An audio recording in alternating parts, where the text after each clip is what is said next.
Hi, good afternoon from Rwanda, or maybe good morning, depending on wherever you are. My name is Dr. Lane Munir, and I teach economics courses at African Leadership University in Kigali, Rwanda. And one of our mission at ALU is really to create problem solvers who will make Africa a better place in the coming generation. So with that in mind, most of everything that we teach and the research we produce is all about application in the real world.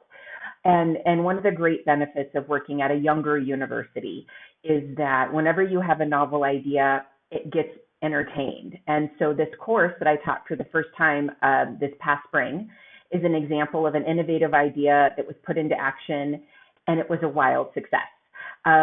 So I'll spend the next 5 minutes or so looking over and explaining the purpose of this role play course, which is called From Poverty to Prosperity. It was an economics elective.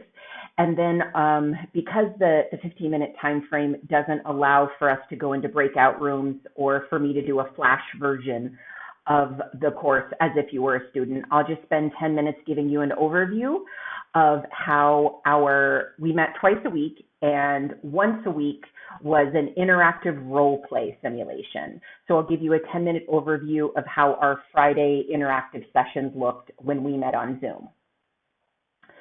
So the co-facilitator and I, we created a fictional African country, and we named it Anakirfa. And if you're analytical and you read that backwards, you will see that it says Africana. And we thought that was very clever. The students figured it out within 5 minutes of class starting, so I guess it wasn't that clever. But here's our country of Anakirfa. And then within our cohort of students, we divided the students into 6 different social groups. And they are doing interactive role play, interacting within their given group, and then the groups interact among each other. So the groups were labor unions, and our labor union students were most concerned with increasing their membership numbers. So part of their grade, in fact, 30%, was based on if they were able to achieve that goal. The next group was our foreign interests. And this student group represented both foreign businesses, foreign governments, foreign NGOs, and this student group, their goal was to have a healthy amount of debt in Anakirfa. So not all foreign debt is necessarily bad, but African countries want it within a healthy range. So that was their goal. The next group was general population, which means they represented the average citizens of Anakirfa, and their goal was to lower poverty rates. The next group was political parties. So we started the term off with 3 political parties, but we ended it with 2 political parties. So that tells you a little bit something about how the narrative of Anakirfa changed over the weeks, and 2 of the political parties decided to merge into one. And then we also had local business interests, and those basically were domestic business interests within Anakirfa, and their concern was with increasing GDP. And then the last group were the students who were appointed to a media house, and their concern was with their popularity among Anakirfans. And these media houses and the political parties were the 2 groups that the students voted on at the end of every week to see who they wanted to keep in power. So when we were creating Anakirfa, this fictional country, we wanted it to be a bit of an amalgamation or representative of the characteristics of many African countries.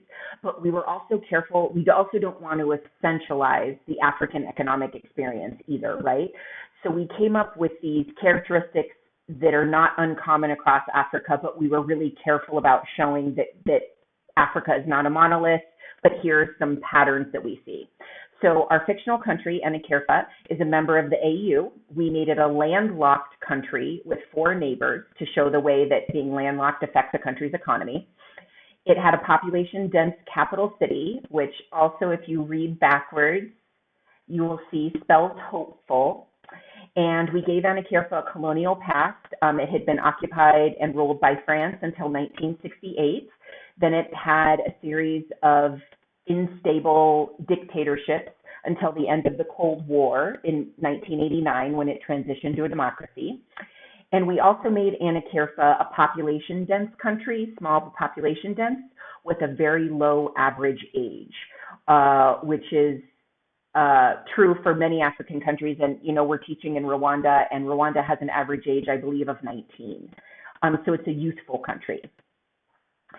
So the first day of the term, we presented the students with their prompt that would last for the entire 13 weeks. And that was this.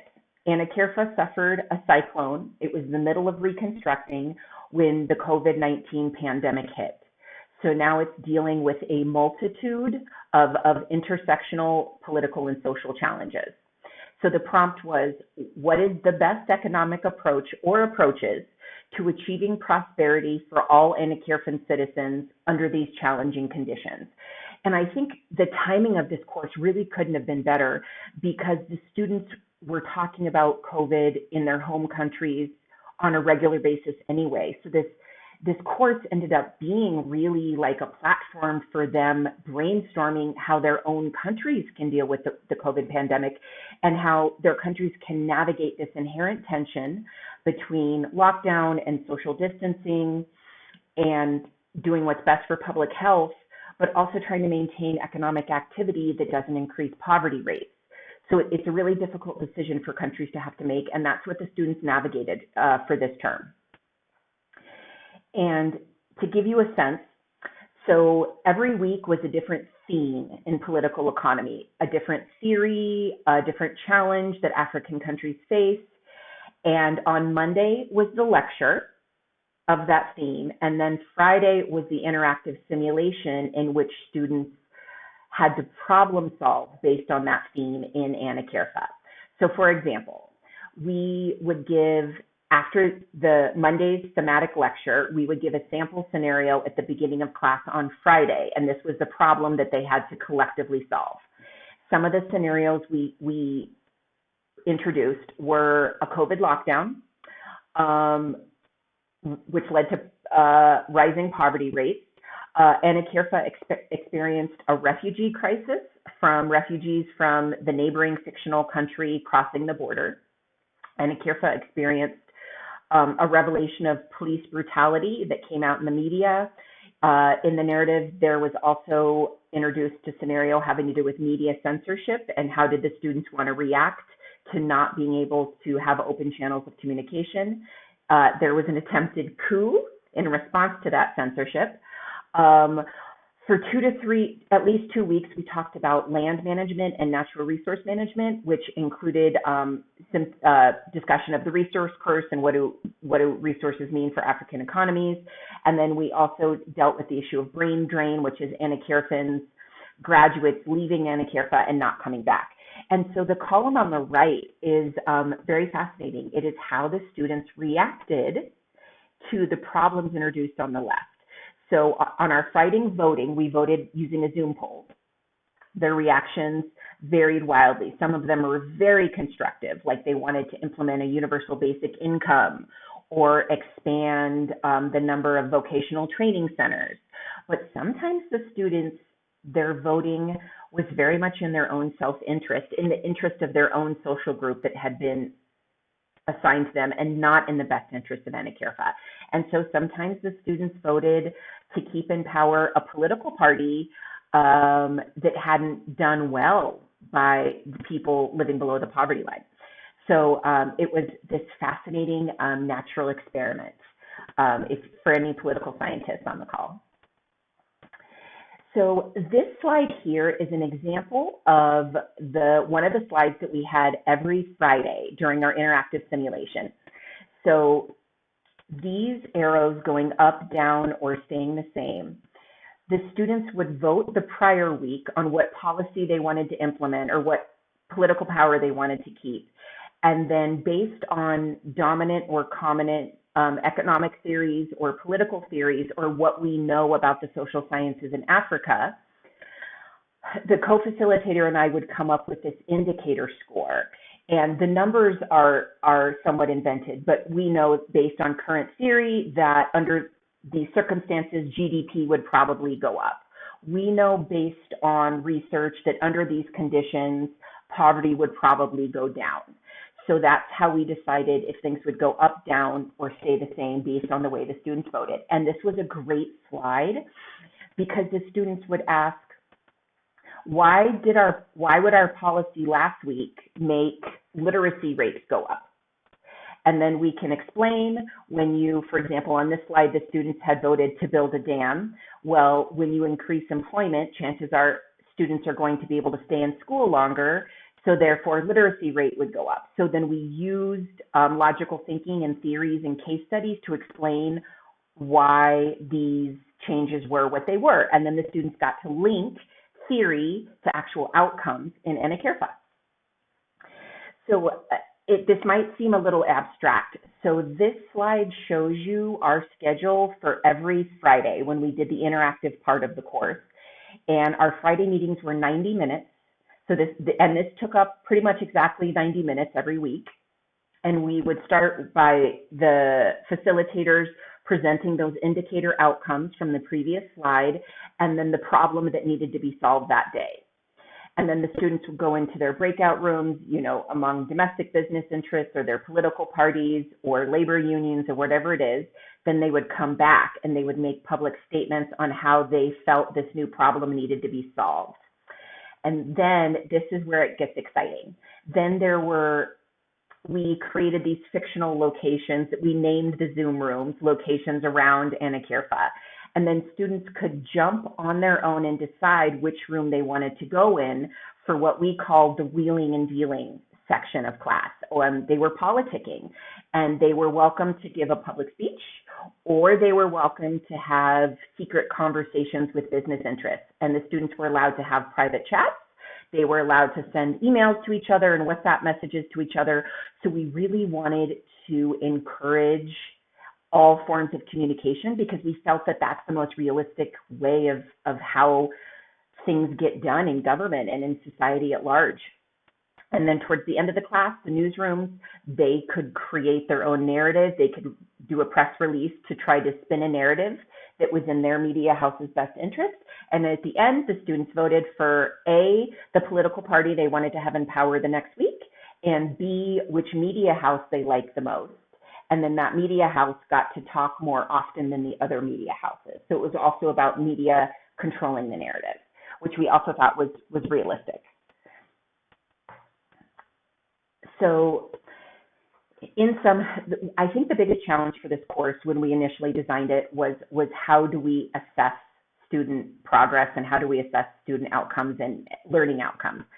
And the way we came to it, and it worked out fairly well, is there was 3 parts to their grade.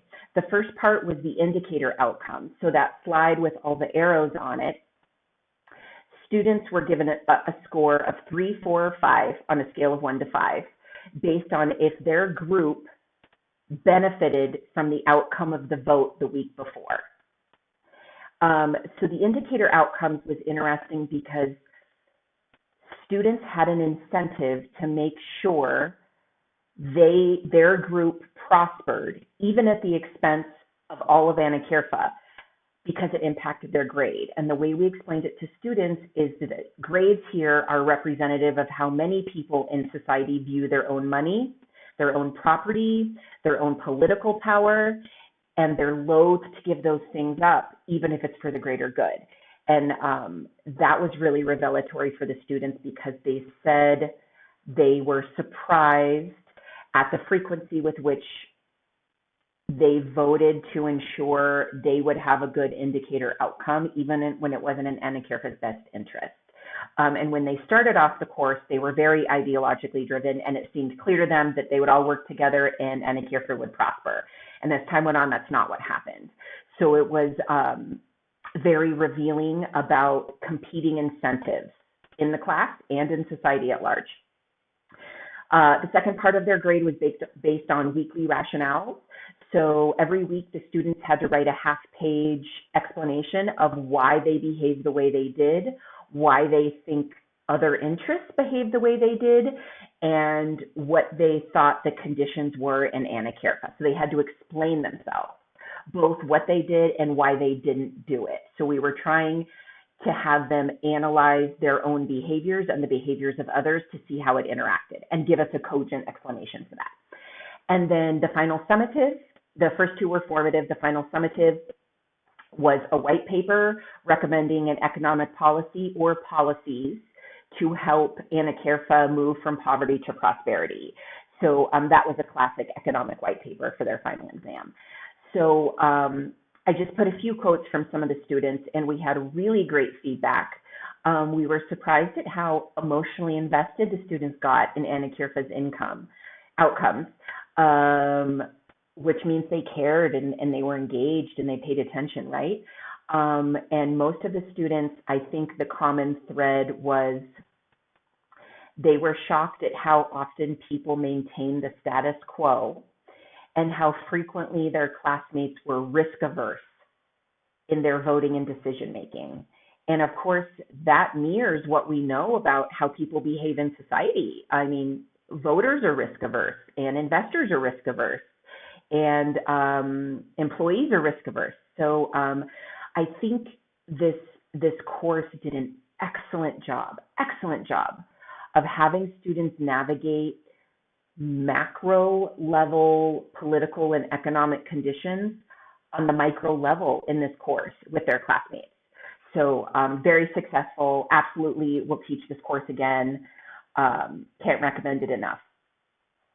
So that was essentially my summary of the course. Here is my contact information, and I'm happy to open it up to any questions, or if someone maybe wants to sit on their questions and send me an email later on, we can talk, and here's all of my contact information. Thanks so much.